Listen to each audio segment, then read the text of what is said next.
ঢাকায় টাকা উড়ে, কথাটা কি সত্য? হ্যাঁ, আসলে সত্য। ঢাকায় টাকা উড়ে, তবে কার জন্য সত্য? বেকারের জন্য, অলসের জন্য না। যারা কর্ম করে, কর্মকে ভালোবাসে, সময়কে মূল্য দেয়, তাদের জন্যই ঢাকা টাকা উড়ে। ঢাকা টাকা ঠিকই উড়ে, ধরতে হবে, কষ্ট করতে হবে, মেহনত করতে হবে, সময়কে মূল্য দিতে হবে। আমার মতো আমি চাকরির পাশাপাশি ফেসবুকে সময় দিই, ফেসবুকে থেকে টাকা আসে, আলহামদুলিল্লাহ, শুকরিয়া আল্লাহর দরবারে। আমি সবকিছু সময় মেনটেন করে চলি। আপনার সময়কে মূল্য দেওয়ার চেষ্টা করবেন, তাহলে অসংখ্য ধন্যবাদ।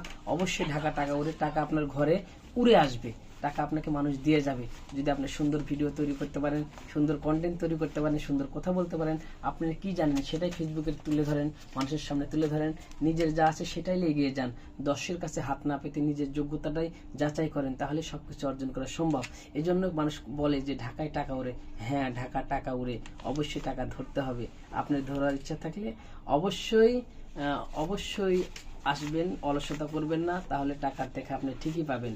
অলসতার জন্য টাকা না, টাকা হলো যারা ইনকাম করতে পারে তাদের জন্য সহজ ধরা। সবাই ভালো থাকবেন, আমার জন্য দোয়া করবেন, আমার ফেসবুক পরিবারের জন্য দোয়া করবেন, যারা আমার ভিডিও দেখে, যারা আমাকে ভিডিও দেখে উৎসাহিত করে তাদের জন্য দোয়া করবেন, এবং আমার স্টার সেন্টকারী ফুলের ভালোবাসা যারা প্রিয় মানুষগুলো দেয় তাদের জন্য সবাই দোয়া করবেন। সবার প্রতি ভালোবাসা অবিরাম। ভালো থাকবেন, আমার জন্য দোয়া করবেন। আল্লাহ হাফিজ।